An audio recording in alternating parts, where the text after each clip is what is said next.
siang ini memberikan nikmat kepada kita semua sehingga kita semua dapat memenuhi dan melaksanakan tugas wajib kita sebagai tenaga. Sehingga pada hari ini kita mohon rekan-rekan yang sudah memenuhi syarat untuk bisa ikut daftar dari CGP calon guru penggerak dari belakang yang ada di guru penggerak.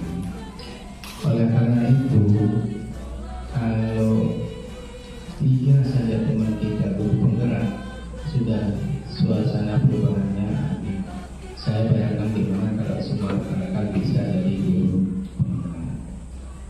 Sekolah terbaik di Lombok Utara adalah SMP 3 Banten. Itu dilihat dari hasil ANBK anak-anaknya yang pertama, kemudian yang kedua dari banyaknya guru-guru penggerak di sekolahnya. Sekarang sudah 6 guru penggeraknya di SMP 3 Banten dalam keadaan sehat walafiat. Kemudian yang kedua, salawat dan salam tidak lupa tercurah kepada baginda alam Nabi Muhammad sallallahu alaihi wasallam kami di dalam merealisasikan aksi nyata kami, aksi nyata yang keempat di mobil 1.4, sehingga bisa kita bertatap muka pada pagi hari ini. Tata usaha yang sudah berkenan hadir, ya pas semestinya jam-jam istirahat ini jam-jam kita nganggur-nganggur, tapi alhamdulillah. Jadi ini bagian saya yang sampaikan. Materi ke-5 dan ke-6 nanti Ibu Nur Hasanah yang sampaikan. Jadi di budaya positif ini ada 6 materi Bapak Ibu, dan itu kami bagi sama-sama 2 karena kebetulan di belakang kami di sini 3 orang. Baik Bapak Ibu yang saya hormati dan yang saya muliakan, ketika kita membahas positif, di sini Bapak Ibu saya mengutip perkataan dari Ki Hajar Dewantara. Jadi Ki Hajar Dewantara mengatakan ini terkait budaya positif Bapak Ibu. Izin berdiri Bapak Ibu. Jadi Ki Hajar Dewantara mengatakan kita tanaman padi, memberi pupuk dan air, membasmi ulat-ulat atau jamur-jamur yang mengganggu hidup tanaman padi dan lain sebagainya. Bapak Ibu yang saya hormati dan yang saya muliakan, kenapa Ki Hajar Dewantara mengambil analogi bahwa seorang pendidik itu tidak ubahnya seperti seorang petani? Lingkungan sekolah itu adalah lahan pertaniannya, kemudian padi itu adalah anak didik kita. Jadi Bapak Ibu, kalau kita melihat Pak Tani, jika Bapak Tani itu ingin melihat tanamannya tumbuh subur, tanamannya bagus buahnya, maka terlebih dahulu Pak Tani itu nanti akan memperbaiki kondisi lahannya. Nanti dia akan memperbaiki kondisi tanahnya begitu. Di samping itu nanti Pak Tani juga akan membersihkan tanaman tersebut dari tumbuh. Sebagai guru Bapak Ibu, sama Bapak Ibu ya. Jadi sebagai seorang guru kita sama seperti petani kita. Jika kita ingin tanaman kita subur, anak didik kita pintar, maka kita perbaiki dulu yang pertama adalah lahannya ya. Jadi lingkungan sekolah kita bentuk menjadi budaya positif. Sekolah diibaratkan sebagai tanah tempat bercocok tanam, sehingga guru harus mengusahakan sekolah jadi lingkungan yang menyenangkan, menjaga dan melindungi murid-murid dari hal-hal yang tidak baik Bapak Ibu. Kemudian dengan demikian karakter murid tumbuh dengan baik. Selama seseorang merasakan tekanan-tekanan dari lingkungannya, maka proses pembelajaran akan sulit terjadi. Kembali lagi ke budaya positif Bapak Ibu. Kemudian dengan demikian tugas kita sebagai seorang guru adalah bagaimana Anda menyimpan sesuatu yang berharga di tangan Anda, dan itu sangat berharga sekali bagi kehidupan kita. Kemudian tugas B ini adalah sebaliknya, mencoba dengan segala cara untuk membuka kepala tangan kita, tangan Anda ini. Jadi teman B ini boleh dengan cara membujuk, boleh dengan cara merayu, bahkan mungkin juga dengan kekerasan. Nah, apa maksudnya Bapak Ibu? Kita perhatikan sekarang. Yang pertama, jadi tidak. Yang pertama pertanyaannya, apakah Anda atau B akan membuka tangan kita? Atau yang kedua, apakah kita akan menggenggam sekuat tenaga tangan tersebut karena khawatir nanti sesuatu akan diambil oleh orang lain Bapak Ibu? Nah, coba kita perhatikan yang ketiga. Dalam kegiatan ini Bapak Ibu, sesungguhnya siapa yang memegang kendali mengontrol murid kita, maka secara otomatis anak itu akan jatuh mentalnya Bapak Ibu. Yang keempat, ilusi bahwa orang dewasa memiliki hak untuk memaksa. Nah, bisa tak orang dewasa memaksa Bapak Ibu? Bisa Bapak Ibu. Akan tetapi ini hanya dalam waktu jangka pendek Bapak Ibu. Ketika kita mengontrol orang dengan paksaan, maka yang timbul nanti adalah dendam dan emosi. Pada akhirnya anak itu akan menghindar Bapak Ibu. Nah, coba mengubah orang agar berpandangan sama dengan kita, maka kita bisa memahami pandangan orang lain tentang dunia. Jadi tidak ada yang salah di dunia ini, begitulah kata-katanya begitu. Karena setiap tindakan itu memiliki alasan begitu Bapak Ibu. Nah, di sini statement dan merupakan pembelajaran sepanjang hayat Bapak Ibu. Nah, ini untuk materi bagian saya yang pertama. Saya langsung ini kedua. Yang kedua Bapak Ibu. Jadi kalau ada pertanyaan nanti bisa disimpan Bapak Ibu, nanti Pak Wahyu yang jawab.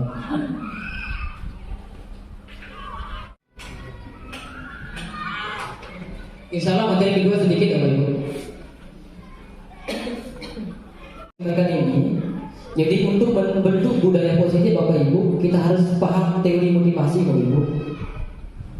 Bisa membedakan apakah hukuman itu efektif, apakah penghargaan efektif, ataukah restitusi nanti yang paling efektif Bapak Ibu. Nah, jadi teori motivasi Bapak Ibu ada 3. Jadi semua kita pasti tidak akan terlepas dari 3 hal ini Bapak Ibu. Dalam bentuk pujian ataupun dalam bentuk hadiah atau hanya dalam bentuk tepuk tangan Bapak Ibu. Yang ketiga, untuk menjadi orang yang mereka inginkan dan menghargai diri sendiri dengan nilai-nilai yang mereka yakini. Dan Bapak Ibu, inilah level yang paling tinggi Bapak Ibu. Jadi kita melakukan sesuatu, kalau bahasa agamanya kita harus ikhlas begitu, ya. Jadi kita harus dipakai begitu. Sekarang kita akan bahas apa itu hukuman. Jadi hukuman itu adalah hukuman bersifat tidak terencana, mendadak, tiba-tiba. Kemudian hukuman bersifat satu arah dari pihak guru yang memberikan, dan murid hanya menerima suatu hukuman tanpa melalui suatu kesepakatan atau pengarahan dari pihak guru baik sebelum atau sesudahnya. Jadi Bapak Ibu, yang namanya hukuman ini dia mendadak sifatnya. Jadi bentuk hukumannya kita yang tentukan pada saat itu begitu. Kalau anak tiba-tiba terlambat, sini kamu lari keliling lapangan 10 kali misalnya.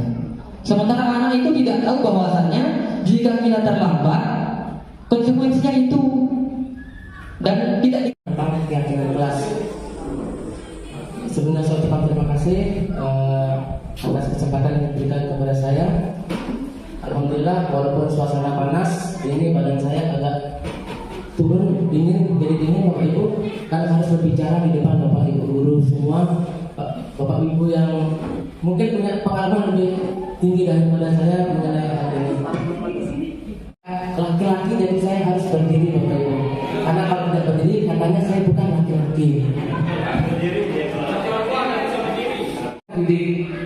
Jadi ini sudah ditentukan, ada aturannya, ada sanksi yang kurang baik daripada keyakinan kelas. Kenapa? Kalau peraturan sekolah itu di keselamatan.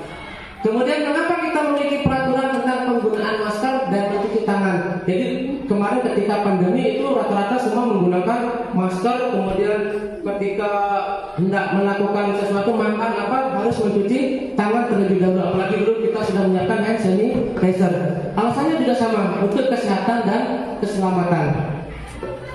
Kesehatan, keselamatan itu adalah hal-hal yang kita yakini. Keyakinan kita adalah nilai-nilai kebajikan yang universal, yang disepakati secara keyakinan kelas. Kalau keyakinan sekolah ya tinggal diganti yang dapat kita terapkan di sekolah. Mengapa keyakinan kelas? Mengapa tidak peraturan kelas saja? Yang nantinya bisa menumbuhkan motivasi kita. Kita yakin bahwa kalau kita pakai masker itu kita akan jalan terhindar dari bahaya. Maka akan timbul motivasi secara intrinsik. Motivasi dalam diri kita bahwa saya harus menggunakan helm. Jadi tidak sama dengan peraturan. Seorang akan lebih tergerak dan bersemangat untuk menjalankan keyakinannya daripada hanya sekedar mengikuti serangkaian peraturan tertulis tanpa makna. Jadi seperti itu, keluar atau termotivasi dari dalam diri kita atau secara intrinsik.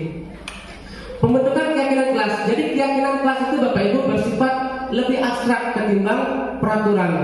Jadi kalau peraturan itu sudah konkret, aturannya dilarang dilarang bermain di peraturan. Nanti peraturan itu yang akan ditempel, kemudian bisa diakses atau dibaca oleh warga sekolah yang lain. Baru kita susun keinginan kelas. Jangan berlari, berarti secara tidak langsung jangan berlari, kita meminta kepada anak didik kita untuk hanya berjalan. Mungkin ketika berlari itu berbahaya ketika dia berlari di dalam koridor, sehingga maksudnya berjalanlah di kelas atau koridor. Itu nanti akan kita susun menjadi keyakinan kelas.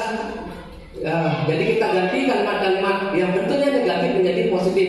Misalnya jangan berlari di kelas. Yang pertama adalah bertahan hidup atau survival, kebebasan, kesenangan, penguasaan, kasih sayang dan rasa diterima. Ini adalah kebutuhan dasar yang wajib dimiliki oleh manusia. Kebutuhan bertahan hidup atau survive. Jadi ada kebutuhan yang bersifat fisiologis untuk tetap bisa bertahan hidup, misalnya saja kesehatan. Sebelumnya saya ucapkan terima kasih kepada Bapak Kepala Sekolah dan Bapak Ibu Guru serta staf tata usaha menyempatkan hadir pada undangan kami. Nah, jadi di sini, namun di sini sebelum saya lanjut materi untuk mengikuti program ini. Baik Bu ya, Bapak Ibu ya. Kita ulang ya. Salam guru penggerak, tergerak, bergerak, ulang ya. Atas ketidaknyamanannya. Jadi sekali lagi saya ulang Bapak Ibu, tadi karena terputus dengan suaranya macet tadi. Jadi sekali lagi saya ulang, salam guru penggerak, bergerak, bergerak, menggerakkan. Kurang lompat Bapak Ibu, supaya kita lebih semangat lagi, ya. Karena saya lihat semakin kesini kayaknya Bapak Ibu sudah mulai mengantuk ini, ya.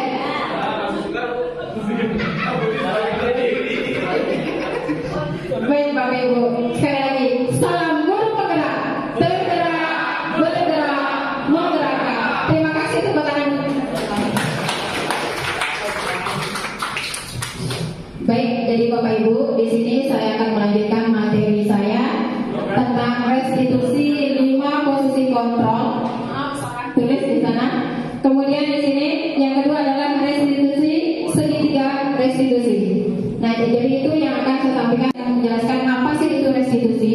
Jadi di sini restitusi adalah suatu proses yang telah dilakukannya. Jadi maksudnya di sini Bapak Ibu, ketika anak kita melakukan kesalahan, tentunya di sini kita sebagai guru jangan langsung memberi hukuman atau sanksi. Terlebih dahulu, mari kita ajak anak itu untuk komunikasi, berdialog, kira-kira apa sih alasannya untuk melakukan kesalahan itu. Kemudian di sini tugas kita adalah bagaimana cara kita untuk menuntun anak itu untuk menemukan solusinya sendiri. Nah, cara itu adalah untuk mengajarkan anak kita untuk menjadi orang yang bertanggung jawab dan mandiri. Ketika nanti dia melakukan kesalahan lagi, dia menemukan solusinya sendiri. Dia akan memecahkan masalah. Kemudian di sini ada 5 posisi kontrol untuk kita sebagai guru. Yang pertama di sini adalah posisi sebagai penghukum. Kemudian kedua adalah pembuat merasa bersalah. Yang ketiga adalah sebagai teman. Nah, jadi di sini sebagai guru kayaknya kita sudah melakukan posisi-posisi ini. Yang pertama, kita juga pernah menghukum anak, ya kan Bapak Ibu? Nah, jadi di sini kita juga. Nah, yang kedua di sini pembuat merasa bersalah. Juga saya yakin kita juga pernah melakukannya. Kemudian menjadi teman, apalagi di sini kita juga selain sebagai gurunya, kita juga sering berperan sebagai teman mereka. Kemudian yang keempat, apa rencana kamu untuk memperbaikinya? Nah, kira-kira ada kalimat apa sih rencana kamu untuk memperbaikinya? Kira-kira posisi kontrol apa ini Bapak Ibu? Manajer, betul. Manajer. Kalau gitu sekarang kita lihat jawabannya. Bagus sekali Bapak Ibu. Tepuk tangan buat Pak Budi. Ayo bantulah demi ibu ya. Kira-kira apa itu? Kita lihat jawabannya. Wah, bagus sekali Bapak Ibu. Berarti Bapak Ibu suka hebat semua di sini. Kita lihat jawabannya. Penghukum. Pintar sekali Bapak Ibu. Bapak luar biasa di sini. Mantap sekali Bapak Ibu.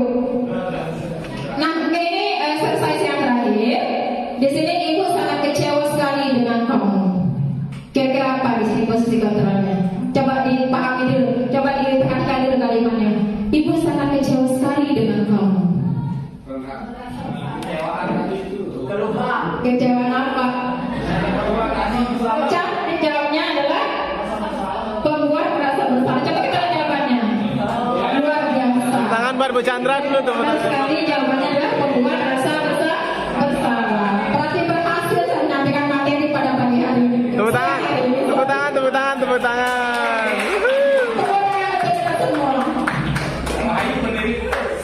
Di mana segitiga restitusi itu adalah suatu proses dialog yang dijalankan oleh guru agar dapat menghasilkan murid yang mandiri dan bertanggung jawab. Tadi sudah juga saya jelaskan, Bapak Ibu tidak boleh saya jelaskan, adalah menanyakan keyakinan. Nah, di sini apa sih maksud dari ketiganya? Sekarang kita akan jelaskan. Saya akan jelaskan. Jadi menstabilkan identitas itu yaitu mengubah identitas anak dari orang yang gagal menjadi orang yang sukses. Nah, sekarang di sini kalimat-kalimat yang bisa kita gunakan. Atau di sini maksudnya adalah bagaimana kita ketika melakukan kesalahan itu kita mampu untuk meyakinkan dia bahwa kesalahan itu adalah hal yang sangat wajar, ya. Nah, jadi contoh pertanyaan di sini adalah berbuat salah itu tidak apa-apa. Kemudian tidak ada manusia yang sempurna. Kemudian ibu juga pernah melakukan kesalahan. Kemudian di sini yang keempat, ibu tidak mencari siapa yang salah, tetapi ibu mencari solusi dari permasalahan ini. Kemudian yang terakhir adalah kita bisa, itu tentu ada alasannya, ya. Jadi ketika melakukan kebaikan ada alasannya, ketika melakukan kesalahan juga ada alasannya. Contohnya, mungkin di sini ketika si A mengejek si B, tentunya apa sih alasannya untuk mengejek itu? Mungkin hanya untuk kebutuhannya. Kamu pasti punya alasan kenapa kamu melakukannya. Kemudian di sini, padahal kamu bisa melakukannya lebih buruk dari ini. Jadi itu contoh dari tindakan validasi yang salah. Kemudian di sini menanyakan keyakinan kelas. Nah, teori kontrol yang menyatakan bahwa kita pada dasarnya termotivasi secara internal.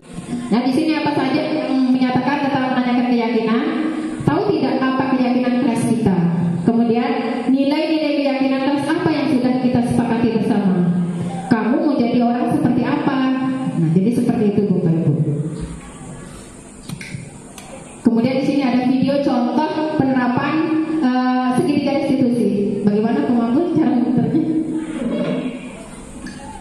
Mohon bersabar Bapak Ibu.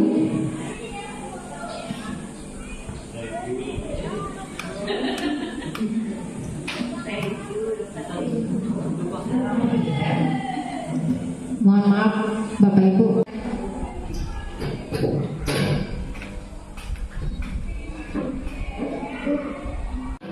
Siapa yang bisa melakukan itu? Oke. Kenapa tadi?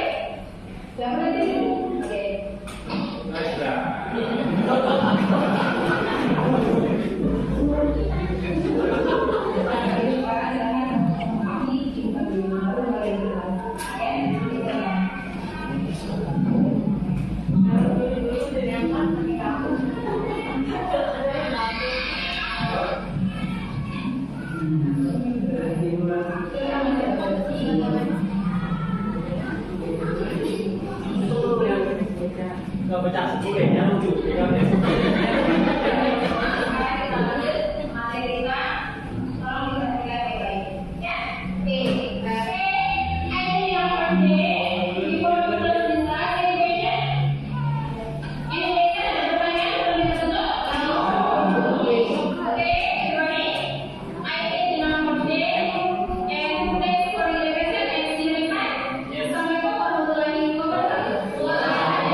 tidur lebih awal, kemudian tidur begadang lagi. Itu adalah salah satu contoh dari posisi manajernya. Nah, jadi seperti itu Bapak Ibu. Mungkin sebelum saya tutup, mungkin ada pertanyaan. Sebelum saya tutup lagi, saya akan ulang dulu nih salam guru penggeraknya. Ya, sebagai penutup, kalau tadi sebagai pembuka, sekarang sebagai penutup. Baik sekali saja Bapak Ibu ya. Salam guru penggerak, tergerak, bergerak, menggerakkan. Terima kasih. Tepuk tangan untuk kita semua. Baik, sekian dan terima kasih. Wassalamualaikum warahmatullahi wabarakatuh. Waalaikumsalam warahmatullahi wabarakatuh. Jadi tentang diskusi kita ini sudah selesai. Namun selama proses pengkajian diberikan kesempatan kepada kita, mungkin ada hal-hal yang perlu ditanyakan dari apa yang disampaikan oleh rekan-rekan tadi. Dikasih kesempatan untuk bertanya. Silakan, Bapak Ibu, mungkin ada. Sudah memberikan tambahan wawasan kepada kita semuanya. Dan tentu Bapak Ibu sekalian, wawasan yang dikasih ke kita ini, ilmu yang dikasih ke kita ini tentu tidak lebih